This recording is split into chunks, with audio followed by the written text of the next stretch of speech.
Yes, Brian, are you on the call yet?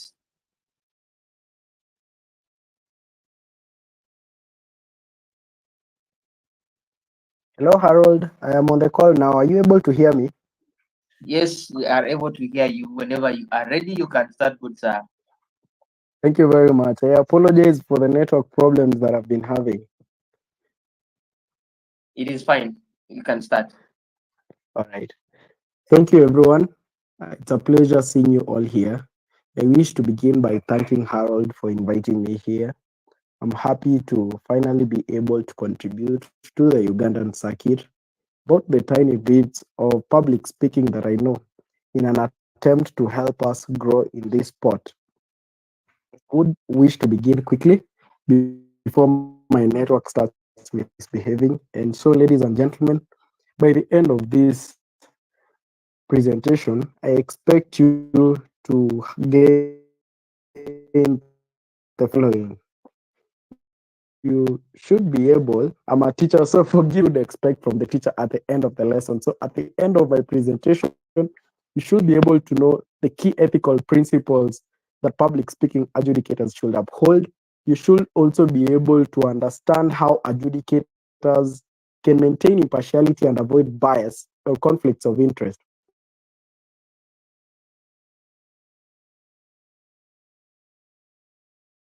also be able to understand how adjudicators can ensure fairness and equality in the process.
Most of our major tournaments, especially those tournaments that we really want to attend.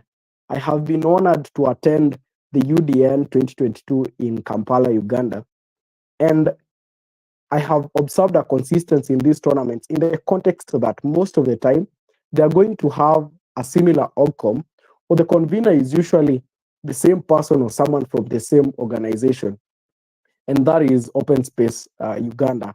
So basically, my question then is how should you, as an adjudicator, handle situations where an event organizer or a sponsor even pressures you to institutions?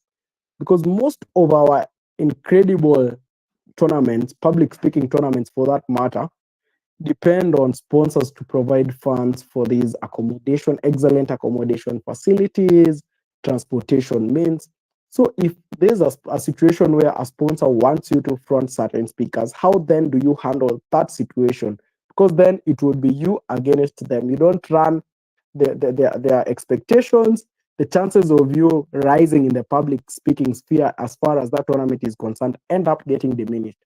The next thing that I'll expect you to engage on is what recourse do adjudicators have if they witness an ethical behavior of biased scoring from fellow adjudicators, and how can they effectively address such issues without causing unnecessary conflict or damaging professional relationships?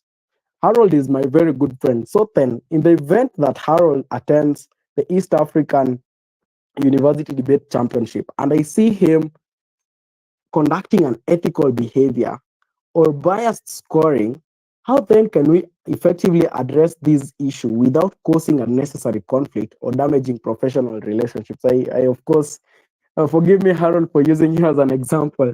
I might have to continuously using you because I know you are the only person who will not get offended.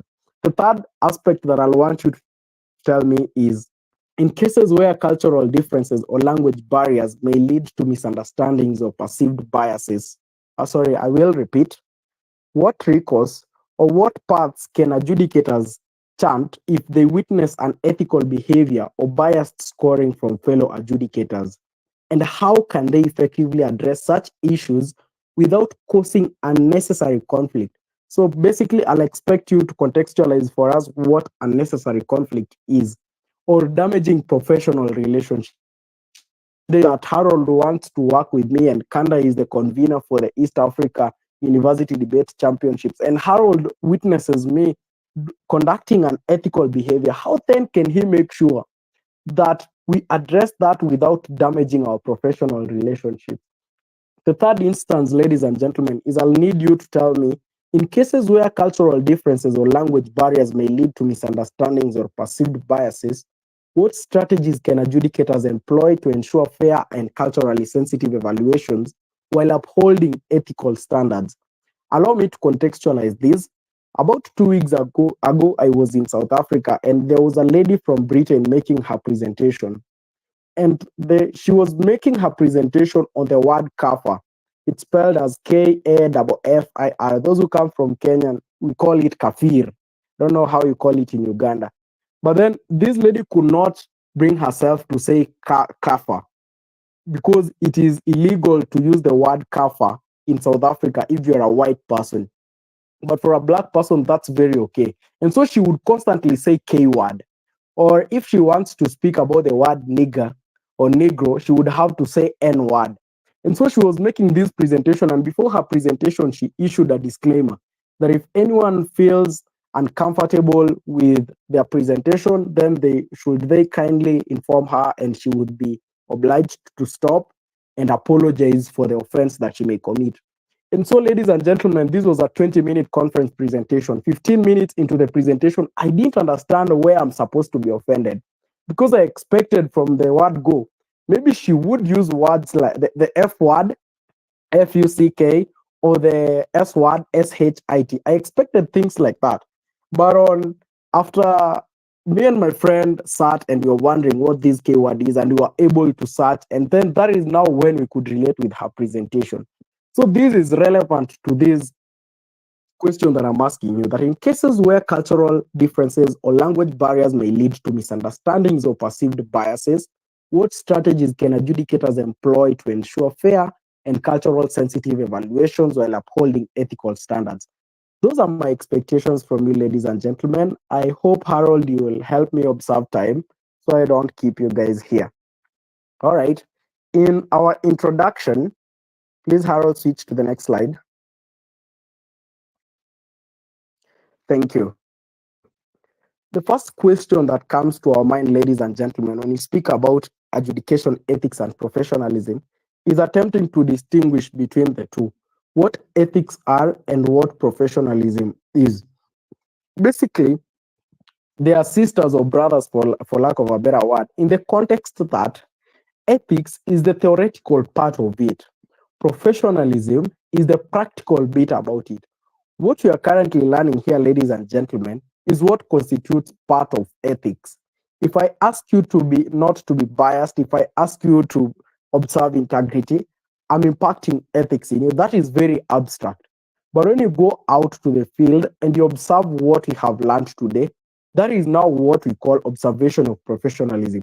So ideally, ethics and professionalism, as that first sentence notes, are cornerstones of effective and fair public speaking adjudication. As adjudicators, we play a very important role in shaping the experiences of speakers and fostering an environment that promotes growth, learning, and healthy competition. This is how it happens, ladies and gentlemen. Most of these speakers come from come with subjective training from their teachers. So once they get to a competition or to a tournament, is when adjudicators are able to level and are able to advise accordingly.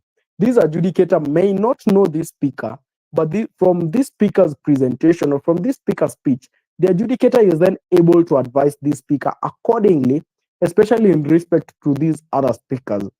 I love advising first or second speakers to stay in the room and observe what other speakers are doing. That is because a speaker may not be able to avoid eye contact. Then, if they're sorry, I'm seeing, am I breaking, Harold? No, you're not. You're okay. It's just I think his network. You can proceed. Oh, okay. I was seeing someone had raised that issue. Thank you. So basically, ladies and gentlemen, I'm saying if a speaker is able to observe how other speakers in the same room can afford to maintain eye contact with the adjudicators all through their 4 minute or their 5 minute speeches, that then is what a trainer or an adjudicator does to help this speaker know how to grow.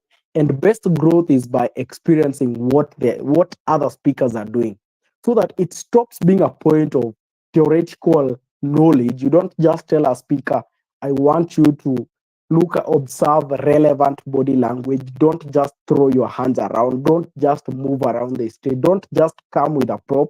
There has to be a way of picking this prop and discarding it immediately. Its relevance has ended.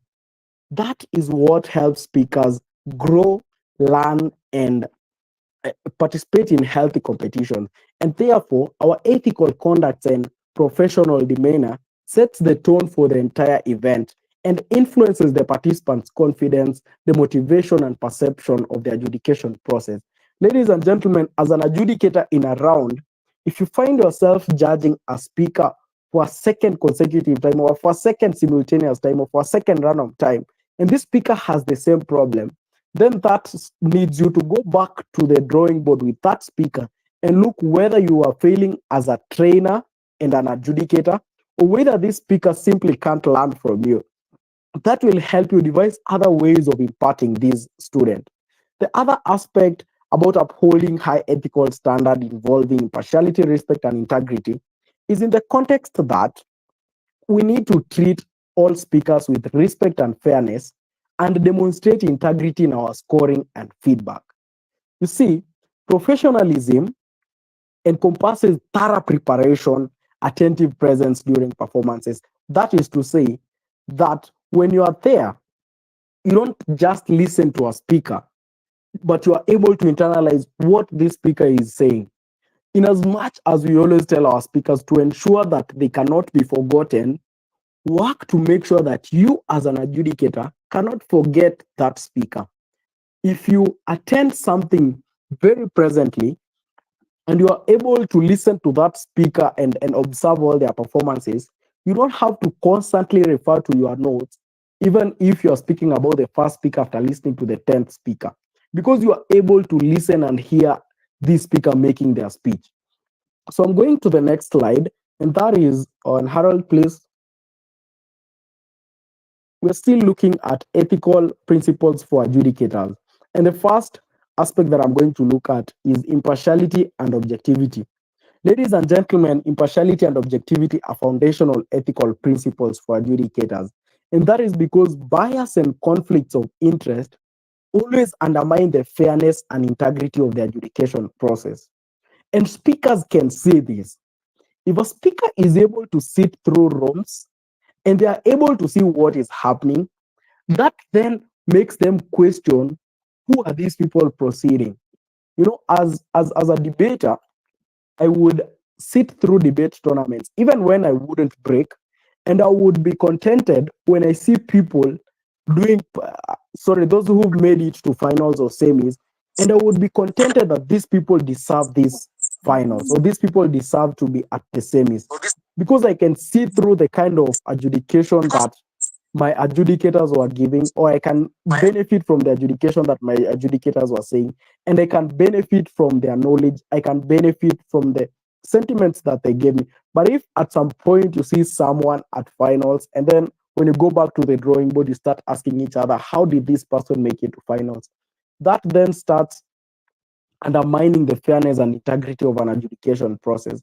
And once people are sure that there's no fairness or integrity in a certain tournament or from a certain judge, they'll always want to be clashed with that judge, or they always want to avoid that tournament.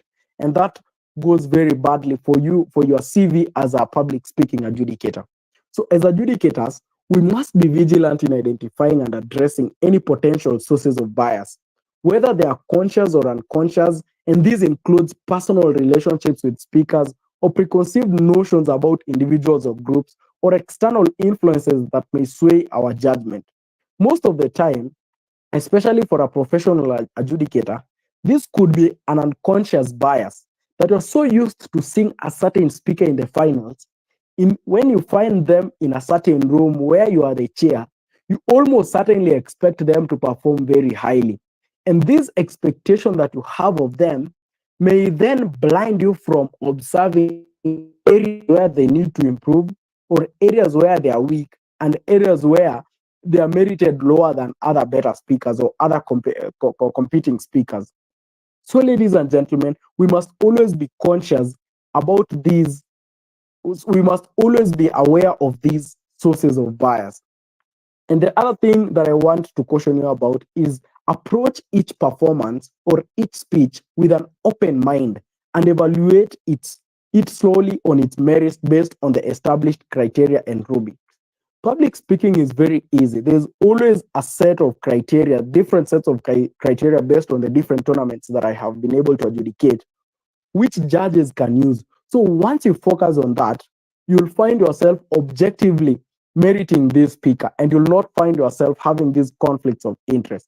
And evaluating performances objectively requires a deep understanding of one, the event rules. What is the theme for this event? What do the sponsors want to achieve at the end? What is the general goal of everyone who is attending that tournament?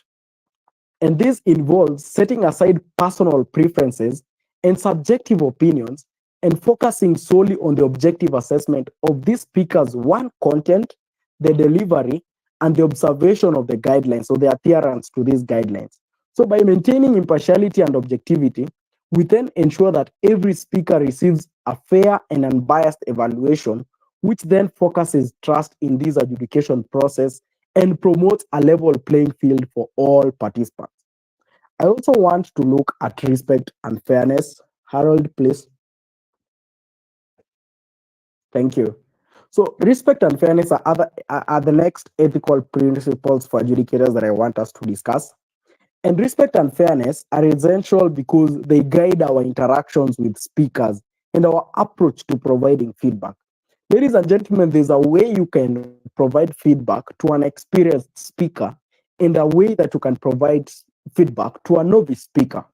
A novice speaker only wants needs encouragement, for lack of a better word. They need to be told that they have strength which can take them to greater heights of their public speaking career if they're able to improve or to work on their weaknesses. And as an adjudicator, you must also have criticism for strong speakers or for experienced speaker.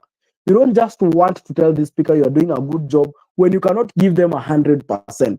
So if, for instance, they are only able to attain 80% and they're the best in that room that you're judging, maybe someone following them has 60%.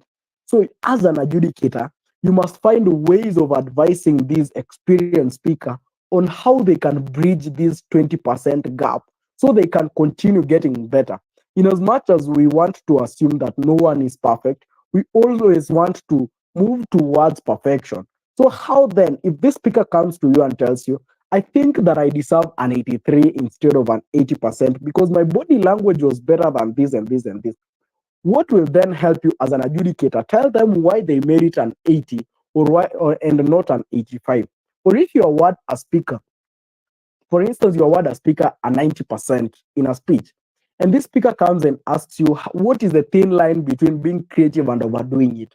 How then can you advise this speaker on how they can make sure that they don't overdo creativity? And that is why, ladies and gentlemen, respect and fairness should always guide our interactions with these speakers, because as adjudicators, we must treat all speakers with dignity and courtesy, regardless of their performance level. You always want to see a speaker who is improving.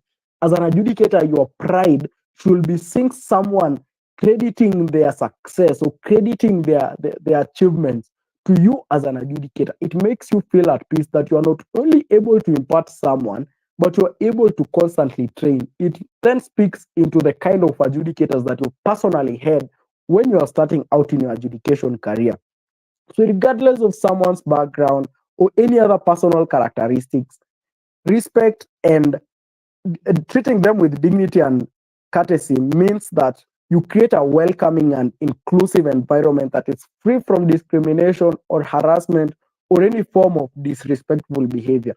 That means that if you are accustomed to a certain speaker from a certain institution which has a bad reputation, maybe in the public speaking sphere or generally in the academic sphere, you then discard those kind of biases because providing constructive feedback to speakers is a crucial aspect of our role as adjudicators.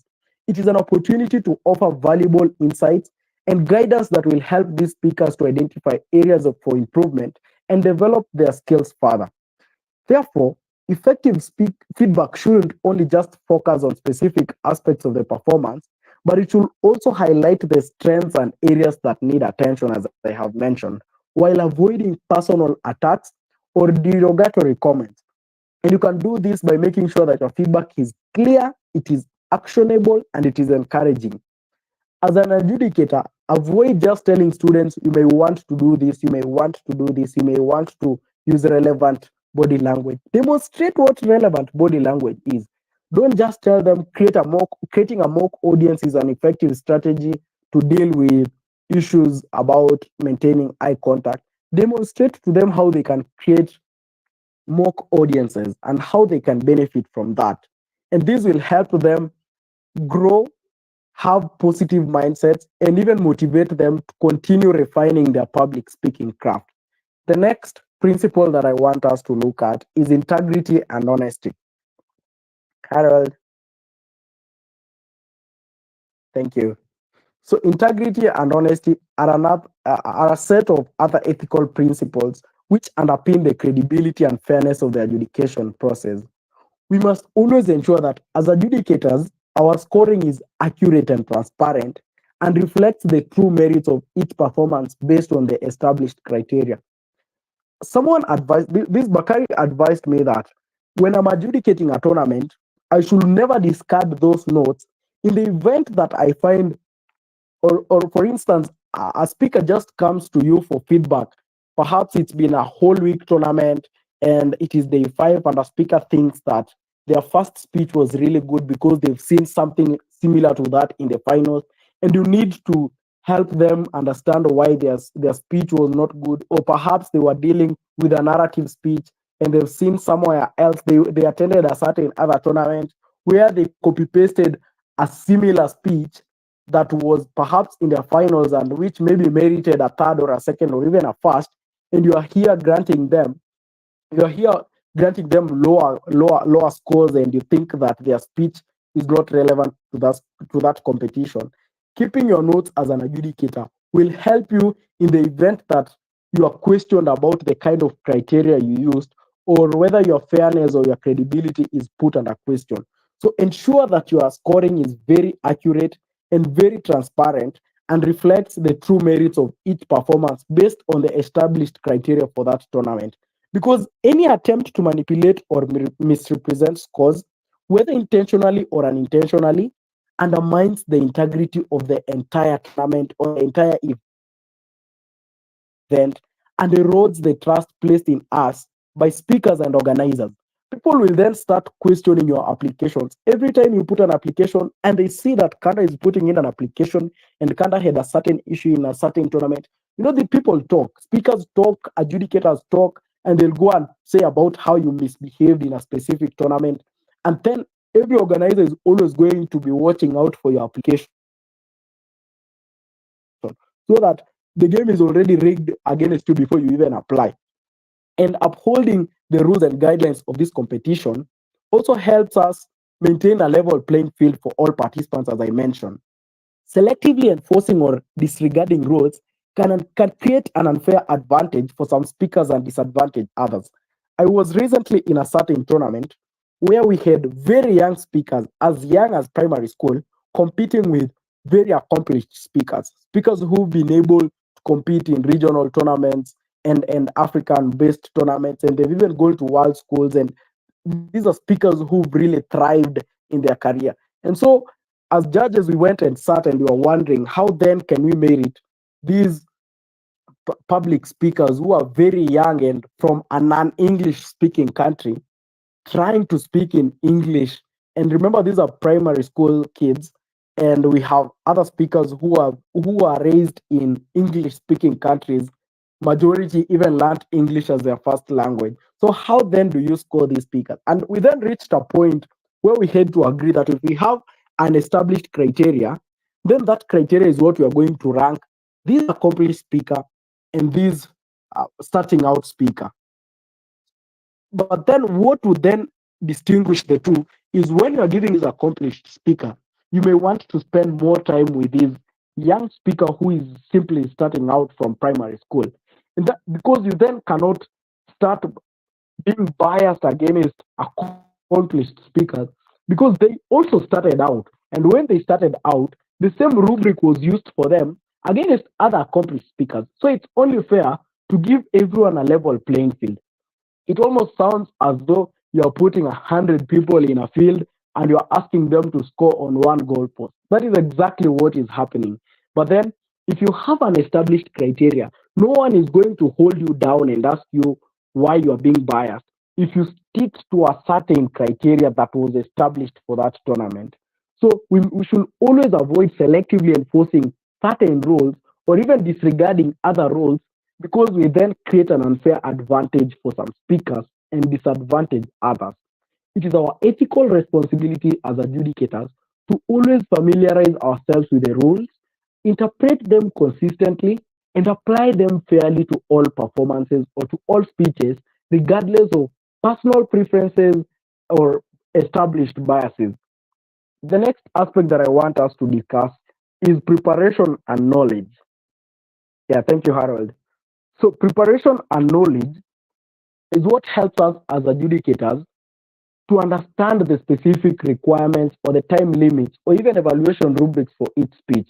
Because we must always take the time to thoroughly familiarize ourselves with the event rules and the criteria. It is important for you that if there is an event with a specific theme, that means that in almost all tasks, the theme should be the overriding factor that in that specific tournament they want speakers to explain something in certain time or their time limits for perhaps out rounds and these other preliminaries. Or we'll also look at the evaluation rubrics. They vary between tournaments. So failure to adequately prepare and understand the rules will then lead to inconsistent or unfair evaluations. You'll find yourself in a room where perhaps if you are a chair and you have a panel of three panelists, or sorry, two panelists, you find yourself the only one who appears to have gone outside the judging criteria. And it will also undermine the integrity of the adjudication process because as a chair, you may make certain decisions that will impact speakers. And if, for instance, it's an out round, which should not have been the case.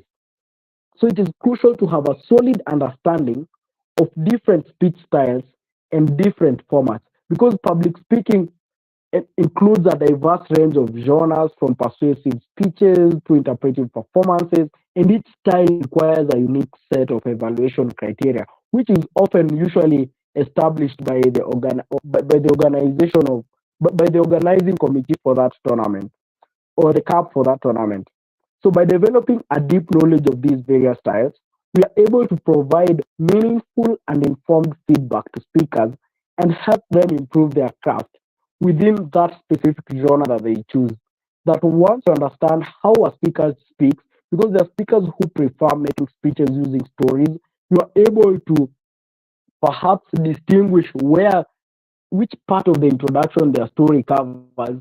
And so you don't end up penalizing a speaker for only using a story throughout the speech and then starting to tell the speaker that they only had an introduction, which is a story which ran through the entire speech.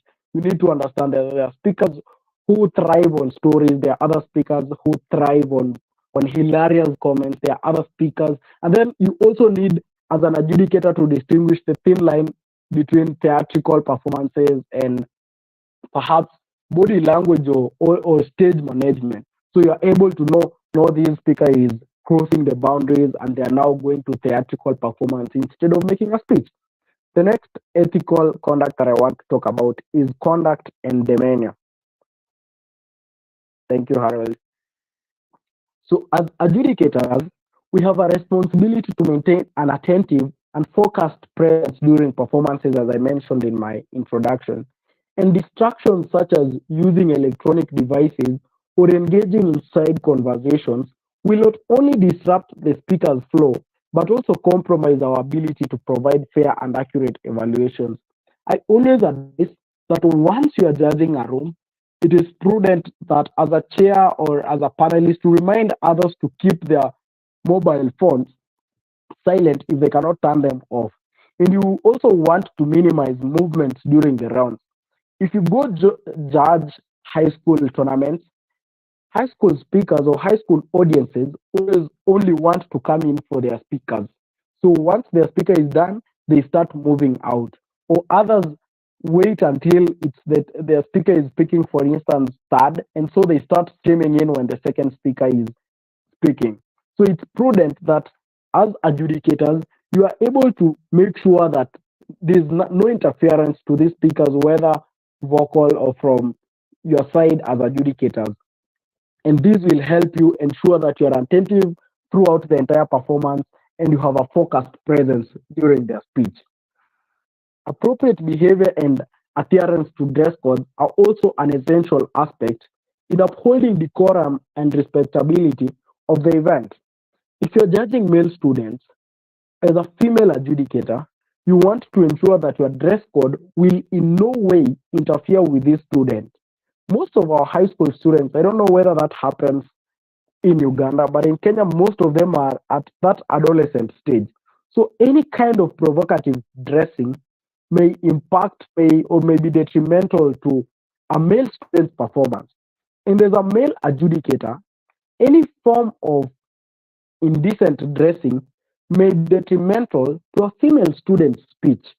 So our conduct should be befitting of a professional setting. We must always work to avoid actions or attire that could be perceived as respectful or inappropriate. Because by presenting ourselves in a professional manner, we then create an environment of mutual respect and we set a positive example for speakers and audiences.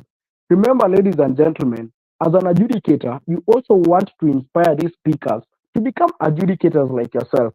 But if once you speak and speakers just never want to become adjudicators like you, or speakers feel that they would rather be classed than be in your room, then that puts into question your conduct in that tournament. The next aspect that I would want to look at is providing feedback and critique to speakers. Harold, thank you.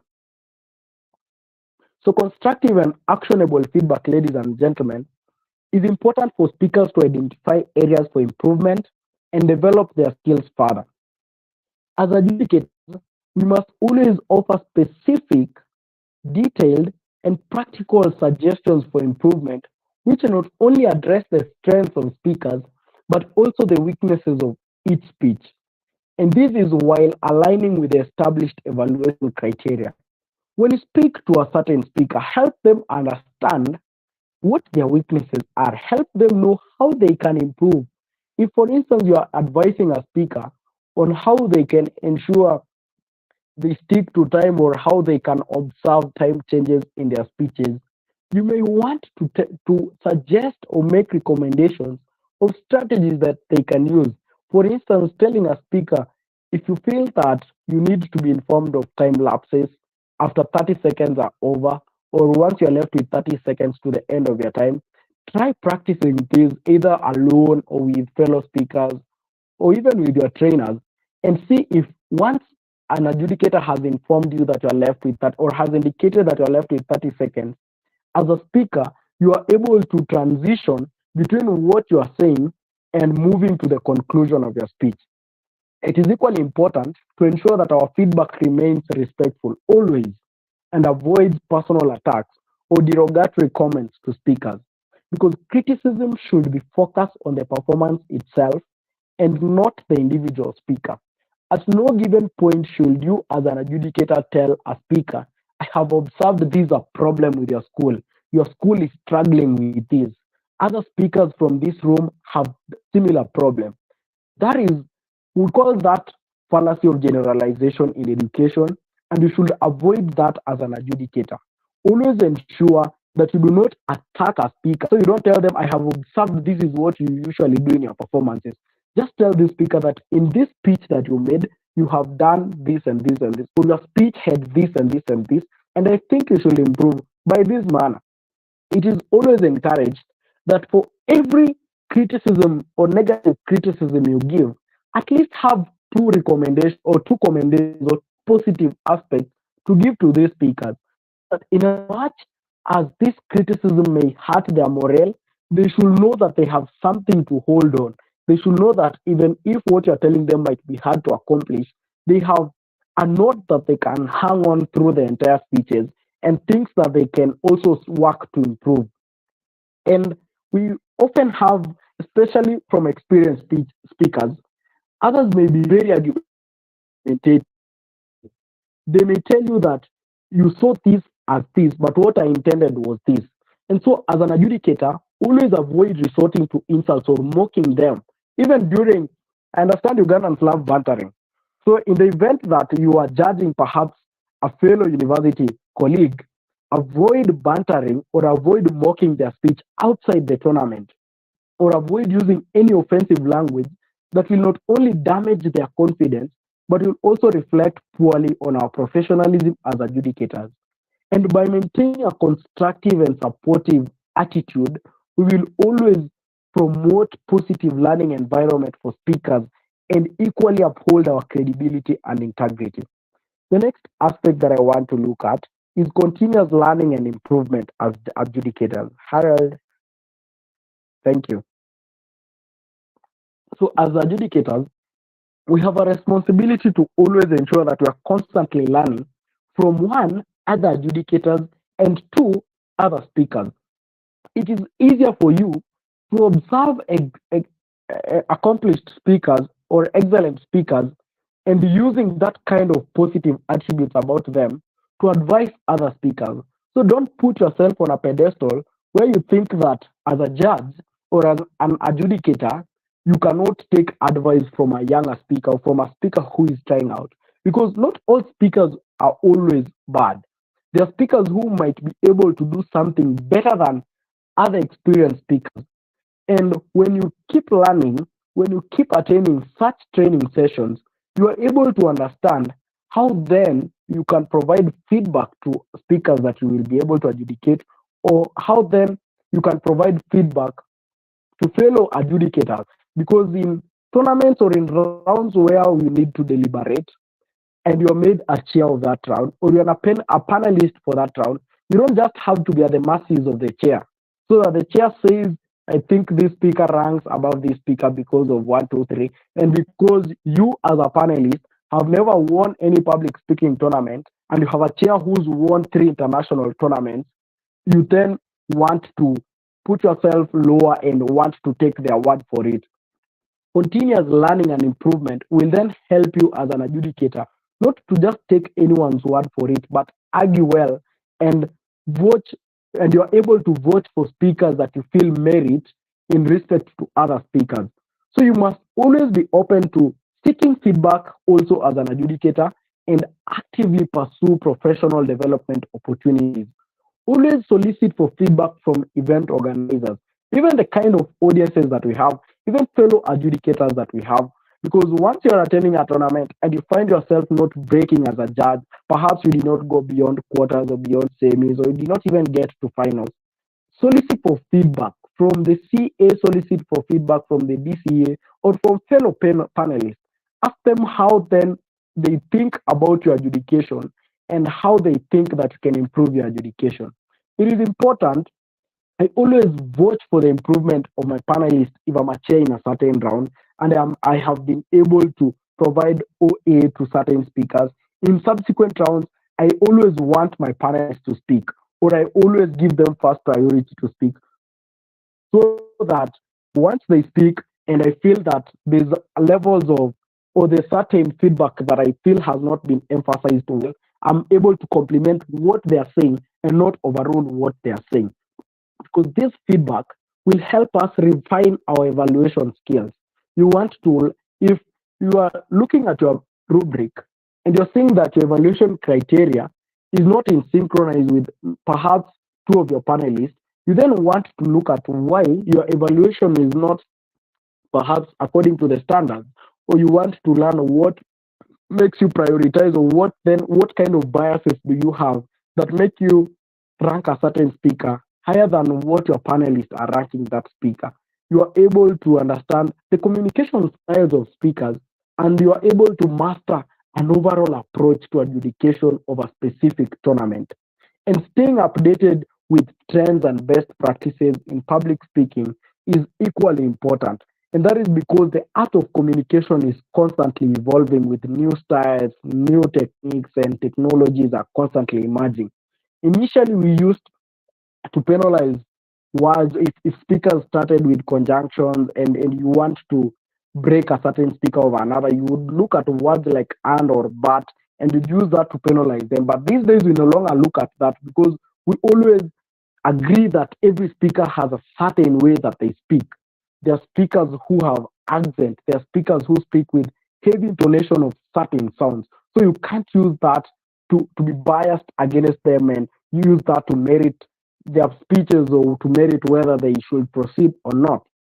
And actively engaging in these professional development activities like workshops or conferences or even webinars will then expand our knowledge and ensure that our evaluations remain relevant and aligned with latest developments in the field.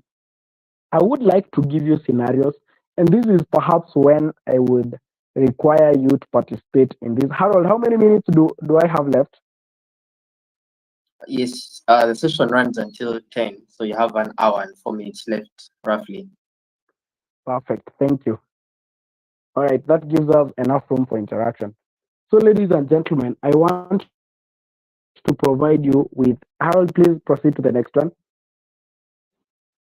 Next slide, Harold. Pardon, Brian. Please proceed to the next slide. Oh, sure. Pardon me for that. Handling conflicts. There you go, sir. Yeah, thank you. So, ladies and gentlemen, there are always conflicts of interest that may arise in your adjudication careers, and these may not be your fault or could be your fault. Number one, if you go to a room and you have four speakers from a school where you are an alumnus, that then creates a conflict of interest. Or number two, in, for instance, university tournaments, where we assume everyone is an adult and you develop interest toward a certain speaker. And in that kind of development, because there's some things that are very personal. Sorry, is someone trying to say something? Amolu, are you trying to speak? No, it's okay, Brian. You can proceed. Let me remove him from the call. He has some problems. He has been communicating them. Please, you can proceed. Okay. Okay, thank you. So, as an adjudicator, if you realize that there is a conflict of interest that arises, it is not bad, ladies and gentlemen, to develop interest in a specific speaker, but it speaks into your ethics, it speaks into your integrity. And if you can't stop yourself from it, it is prudent to inform the organizers of that tournament so that they can clash you with that speaker. So that at no given point will you find yourself by giving biased adjudication to favor that speaker over other speakers. And remember that being transparent about these personal relationships helps people trust you because they know that they cannot doubt your adjudication, or they cannot doubt the kind of feedback you provide or the kind of contribution you have in a specific tournament, because speakers have been able, or rather speakers have been able to be clashed against you. It's not once or twice that I've had to be clashed against speakers, because one, I find myself having trained them weeks ago, or they come from my former high school, or they come from my university, and that then helps me grow as an adjudicator. It helps me maintain professionalism as an adjudicator. because reassignment is always necessary, or you may be recused in certain speech rounds to avoid bias in specific cases. And it's always okay. There's nothing wrong with asking to be clashed against speakers if you want to avoid being biased. Please, Harold, go to the next slide.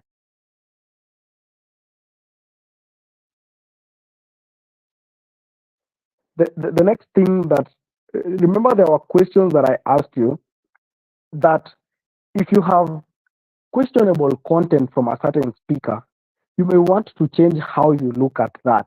Their speakers grew up in neighborhoods where throwing slash or throwing profane language is their norm. So you must always, as an adjudicator, find a way of addressing offensive language or discriminatory speeches that you pose other speakers or pose the audience against themselves. I come from a very patriarchal community, so it is normal for me to see a speaker use certain biases against a specific gender. Or in the context of my country, if a certain topic, speakers may be provoked to use certain topics, for instance, to speak against or to spew words, offensive words towards members of the rainbow movement, for example, or members of a different ethnic community, for example. So it is important for us to always ensure that whatever speeches we adjudicate or whatever speakers are presenting in their speeches adhere to the event guidelines or to the event general theme or to the set of criteria that have been laid before you as adjudicators. And you may want to deduct points, or where it is necessary, disqualification is relevant. You may want to stop a certain speaker because if a certain speaker is only spewing hate in their 3 minutes out of 7, by the time that person is on their seventh speech and all that they're speaking is hatred, that room will be a war room. People will leave that place thinking that the event organizers want to portray a certain bias against a certain community or against a certain composition. I'm giving you these aspects because I want to present you with ethical dilemmas and case studies or scenarios that I'll need you to talk about. So that, for instance, when handling conflict of interest, I want you to imagine a situation where you, as an adjudicator, have been assigned to evaluate a speech competition in which your close friend's child is participating. I'm not sure whether we are parents yet. And while you strive to maintain impartiality, there is always a natural inclination to want to see your friend's child perform well. One could be because you trained that child. Two could be because their parents sponsored your attendance of a certain tournament. If, for instance, it's a tournament that is happening in Ghana and that child has qualified and their school has will be sponsoring them to attend that tournament, or their parent will be sponsoring them to attend that tournament. And this parent realizes that you are a public speaking adjudicator who is not able to finance their way to that tournament. These parents may want to sponsor you. And so you find yourself in that situation where your close friend's child runs the risk of not breaking in an out round. So then, while you strive to maintain impartiality, this natural inclination to want to see this child perform well will kick in because you don't want to get back to your country and this parent is telling you that you did not perhaps train your child well. And if you've not been able to ask the tab to clash you with that certain speaker, this personal connection could potentially influence your perception and your scoring even subconsciously. Like you personally know you have biases with this child and you're constantly working to ensure you not be biased against them. How then will you be able to avoid this? I'm taking responses now, so please feel free to unmute and speak.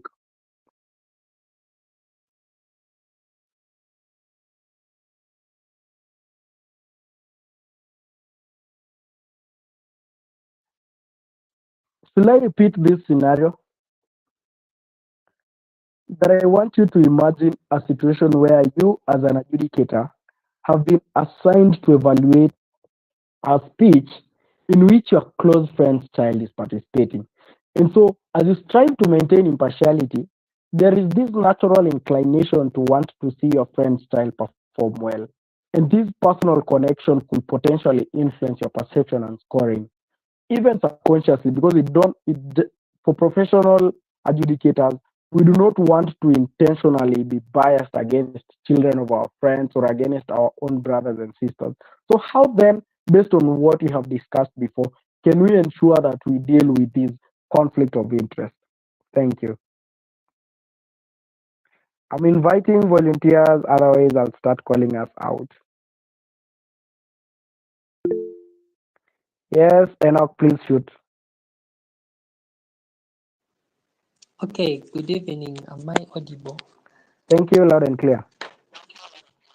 All right, so I think from what you have discussed so far, I think one of the ways to handle such a conflict is disclosing it to the CAP or the OCOM, because even when you choose to be in that debate, I mean in that PS room, you're most likely going to, your judgment is most likely going to be clouded by that form of natural inclination. So the best thing to do is just stay away from the room by, of course, disclosing your conflict, and most likely you will be assigned a different room. Thank you very much, Enoch, for that feedback. Does anyone have a different suggestion of how you can deal with that conflict of interest?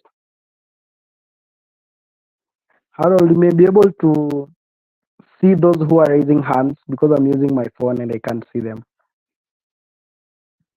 Yeah, all right. Martha Okay. Angela, you can proceed. Martha Angela.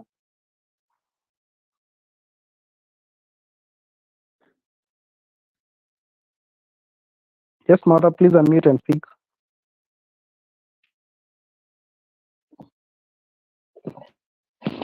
Okay. So for me, what I think, okay, can you hear me? Loud and clear, thank you. Am I audible?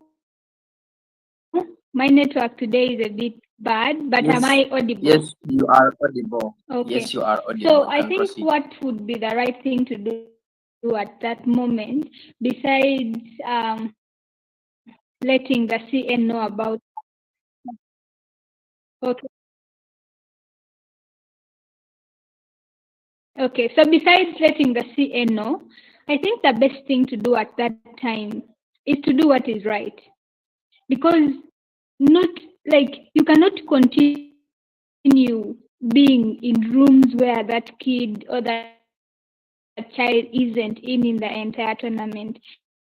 At a certain point, you might actually have to meet this specific kid.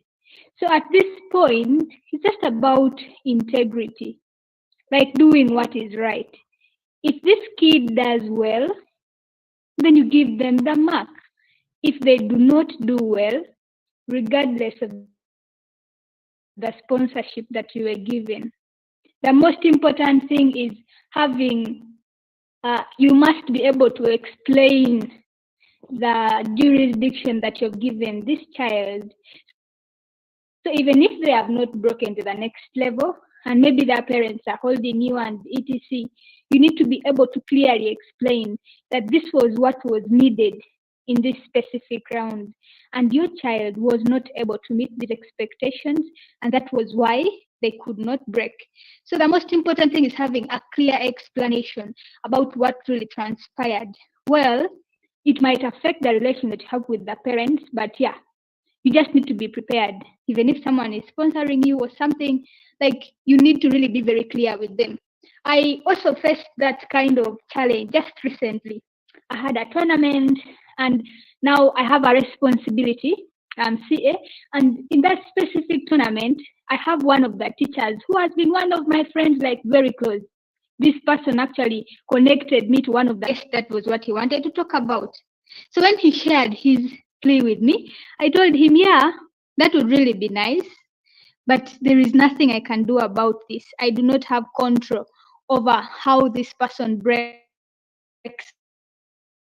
or how they don't break. He's going to be judged just like any other person. And if he breaks, well and good. If he doesn't, then there is nothing I can do. I just had to be very clear with him before the tournament. And even after, he came complaining that, Why didn't you make my boy win? I told him your boy is holding the position that he really deserved. And yeah, it was very clear, other than having to have pushed him because we were friends. True, it has affected the relationship, but at the end of the day, what matters is these learners and what we get out of them, because we are preparing them for the future. And these patrons, these parents don't really matter.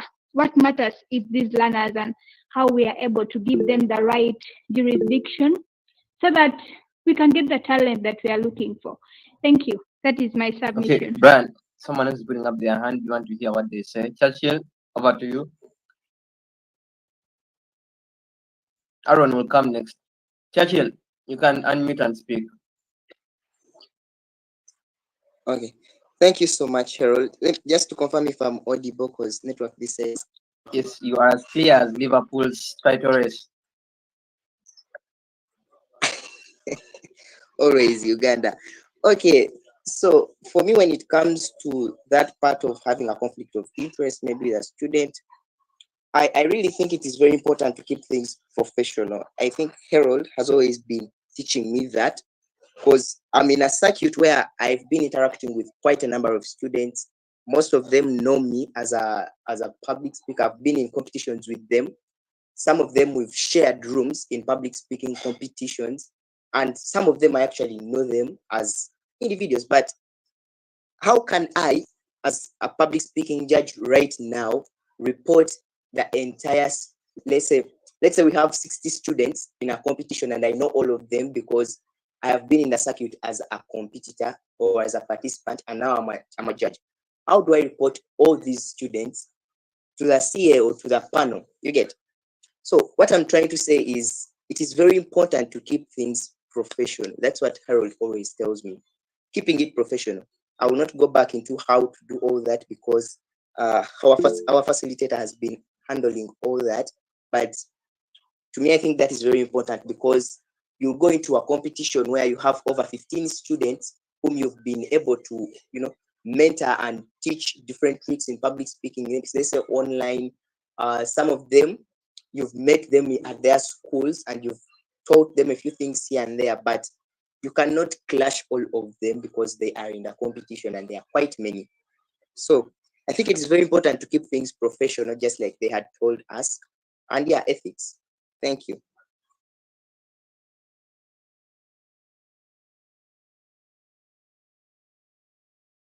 Okay, thank you for that, Churchill. All right, let's hear from Aaron. So Aaron Odonkaran Sarada, just get straight to the point, very, very fast. I want our dear facilitator by 9:30 for Brian to have completed at least the slides by 9:30, and then we can proceed with more Q&As. So we want by 9:30 when Kanda Brian has finished his slides. So very fast, Aaron, over to you. Okay, thank you very much. I want to begin with how our facilitator began by telling us what he expects us to get at the end. So as an adjudicator, there is one thing that we should always put at the back of our minds is that what do you want to see out of these public speakers? So that when you put a burden in front of you that maybe this is what we want to see out of these speakers, that will set a pace for you and it will clearly give you objectivity and a streamline on how to get what you want to see. And one of the things that as a judge, public speaking judge, that you want to see is you want to see a speaker elevating from nothing to something. So if you have that in mind, it means you will not judge considering emotional things or even other backgrounds, but rather wanting to see a person grow tomorrow. And so when you have that in your mind, it means when you're judging this person that you really know, be it a friend or even your very child, you will take all action because they say for you to attain something or success, you must sacrifice. So you will sacrifice the issue of the relationship you're having with that person in order for you to achieve the success, which is seeing a good speaker tomorrow who can do the best. So that is one of the things that I see, that if you put in your mind and you want to see in the speaker, then it will help you not be taken away from professionalism, because you want to really build up something great. And so what you have in your mind will really control you and you'll bring it out clearly. But when you're judging and you're not having anything in your mind and you don't have a picture that you want to see tomorrow in this speaker, Aaron. it means you to all that. Thank you very much. All right, thank you for that. Erickson, in just 1 minute, please. Just 1 minute. Yes, thank you, Harold. My name is Rada Erickson. So, handling conflict of interest, I want us to have it at the back of our minds that transparency and integrity is very important to avoid perception of bias and unfairness. So, in my personal opinion, it takes into account of our weakness and strength. Well, we know ourselves. If you well know that you as a person, you're very weak and you can't keep it up with the integrity when it comes to conflict of interest, well, you disclose and do either rotation or recursion. In other words, you leave. But if you know that you're strong enough to handle and keep it with integrity in the competition, in order to avoid unfairness, then you can actually go on with the competition. So, concluding in the 1 minute given to me, it takes into account of someone's weakness and strength. If you can handle, continue. If you can't handle, disclose it and find a solution. Thank you. Right. Thank you very much. I'm sorry. I'm sorry if I have not taken your hand. I'll certainly take your hand in the second scenario. And I agree with Angela and Enoch and Churchill and Aaron and Innocent and even Erickson in the submissions that they've made.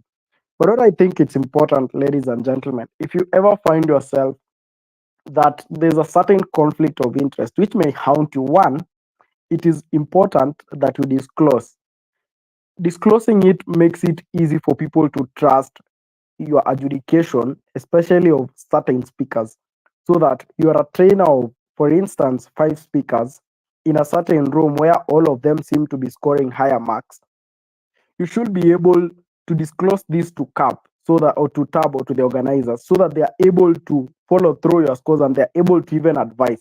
The next strategy that I've always found works is in your panel, or for instance, if you're a panelist or a chair and you find a speaker with whom you may have a conflict of interest, it's important to share your judging criteria with your panelist, because they'll be able to look at the kind of metrics you've used against that speaker, and they'll be able to point out any biases. They'll be able to advise. And that speaks into our honesty and transparency that you are all suggesting. That once you have integrity, the simplest definition of integrity is doing what is right even when no one is looking. You're able to reveal, if like Churchill put it, you may not be able to continue getting clashed with, for instance, 27 out of 30 speakers in a certain tournament. But once you are able to share that you may have a conflict of interest with your panelist or with CAP, then in the event that you're held to account, you'll be able to justify your scores. You'll be able to discuss your scores with fellow panelists, and they'll point out areas where you may have been biased towards certain speakers over the other. That as judges, our professionalism is always important, and our integrity is what speaks more about us. Thank you very much. I'd like to give you another scenario that speaks to dealing with questionable content or language. And this is the scenario that during a persuasive speech competition, one of the speakers delivers a powerful or a well crafted argument. But then this language, like I mentioned, may include derogatory terms based on this speaker's backgrounds or offensive stereotypes towards a particular ethnic group. So, in as much as the speech itself may be well structured and meet the technical criteria, the use of such language raises ethical concerns. And I'm interested into how you, as an adjudicator, would deal with such an issue. I repeat that during a persuasive speech, one of the speakers delivers a powerful and a well crafted argument, but then their language includes derogatory terms or an offensive stereotype towards a certain ethnic group or an ethnic community. So, in as much as the speech itself may be well structured and meets the technical criteria, if there's a rubric that is used to look at that speech meets that technical criteria. But then the use of such language raises ethical concerns. So I'm accepting responses into how you, as an adjudicator, would deal with such kind of an ethical dilemma. Thank you. Please, you may want to shoot your hands or raise your hands and shoot. Thank you. Harold, as usual, please see for me those whose hands are up. Yeah. Okay, Asimo Praise, you put up your hand. You can go first. Kindly unmute and within 1 minute, try to answer that. Thank you. Thank you. Thank you so much. So now, depending on the criteria we are using to judge the speech, there are always other marks like content, delivery, context. Now, the other part of the language, it has about 10 to 20 marks. So if the other speaker has done all the other parts and only lacks some little marks of the language, there I can refuse to give part of those marks. But then after the speech, I encourage all the speakers to be direct but never attack an ethnic group. But I give the other marks on the other parts of the speech. Thank you. Okay, we thank Praise for that. Wanguza Hashim Otaunga Abdul Majid, sir, you had put your hand up previously. Do you mind sharing with us?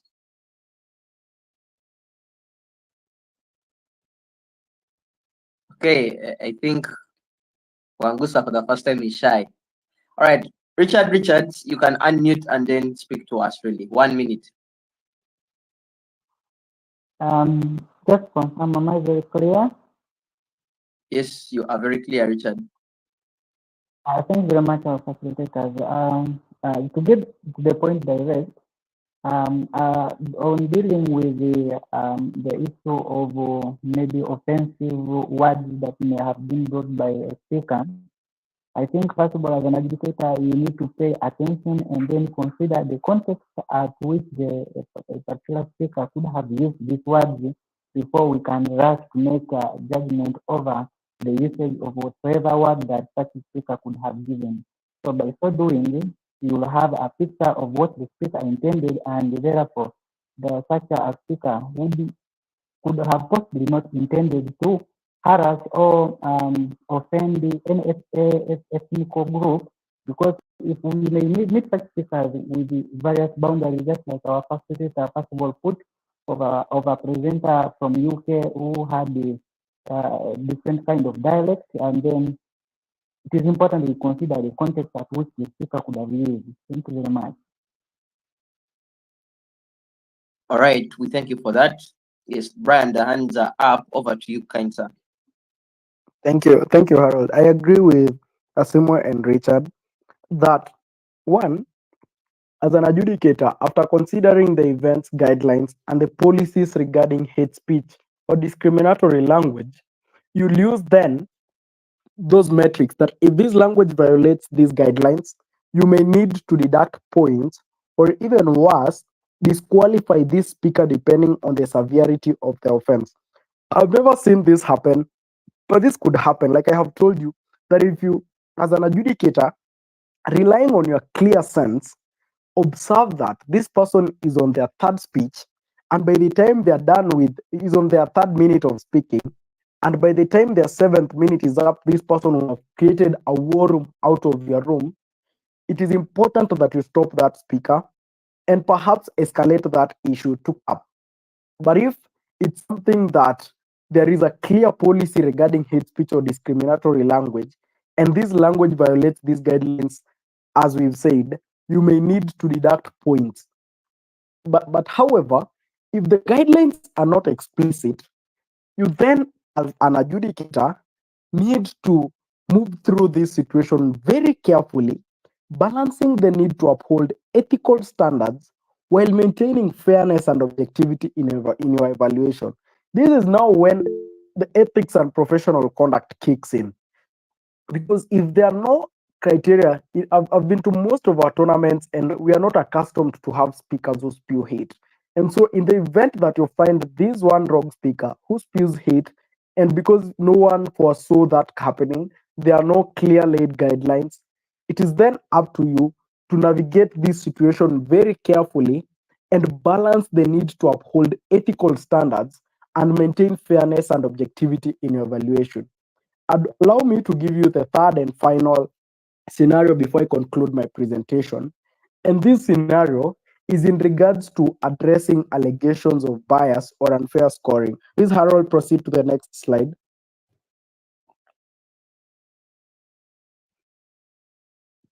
Thank you, Harold.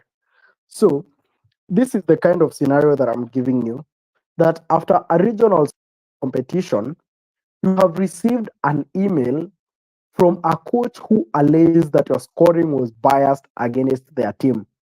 This coach claims that you consistently awarded lower scores to their speakers compared to participants from other schools, despite similar performance level. So that if, for instance, there's an institution that is used to fronting perhaps 5 speakers into the finals, and this time they are only able to front one or none at all. And tab is usually open, it's usually made public after tournaments, including the public speaking, the kind of tab because we normally use an Excel sheet during public speaking tournaments, now that there's no Calico for that. So this Excel sheet, the link is usually shared at the end of this tournament. And that is when speakers and their coaches go back to their schools and start reviewing this. And in the event they reach out to the event organizer or to the CAP, and the CAP, if the CAP is maybe in one way or another, this coach is able to find your contacts, and you receive this email from them, and they claim that your scoring was biased against their team, perhaps because in previous maybe 10 or 7 tournaments, they've been able to front 3 speakers out of 5 that they take to that tournament who reach to the finals. But this time they were able to front none at all. And you are maybe the chair of an out round which decided that their speakers do not proceed. So these people claim that there's a consistency into how you are awarding lower scores to their speakers compared to participants from other schools, despite these speakers having similar performance levels. Because, as coaches and even accomplished adjudicators, we are able to look at speakers and agree or disagree that they are at par. So we may find speakers who we think that they are at par or who we think that are not at par. And you are presented with this scenario. So then how would you deal with an allegation of biasness or unfair scoring post the tournament? Remember, the tournament has already ended. So these people are actually reaching out after this tournament has ended because they were able to see the scoring metric, which was made public immediately the tournament ended. How then would you as an adjudicator deal with this? I'm accepting responses, so as usual, please raise your hand and Harold will be able to pick you out.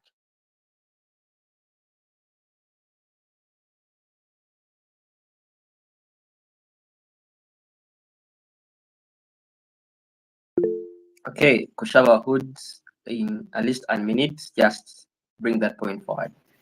Thank you very much, Harold. Good evening, everyone.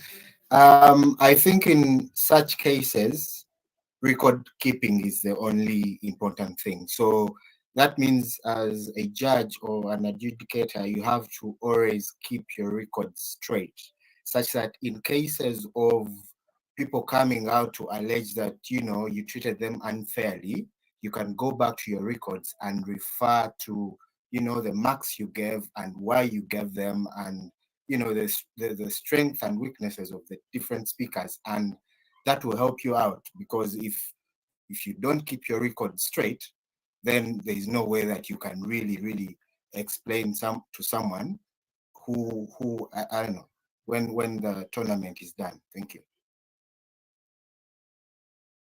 Okay, so who talks about record keeping as one of the most important things to bail you out once a tournament is done. So I would like to take on any other person with any comments or reactions. Okay, Marsha Brand says in the comment section that I would explain to the coach the reasons why they scored, the reasons why I believe their speaker scored the stipulated marks, and why they didn't break to the next level. That is for Marsha Brand. So for those that may not feel comfortable speaking up, you could just write in the text space. Okay, Erickson, in 1 minute, please. If addressing allegations of bias, I think we would all expect the best from our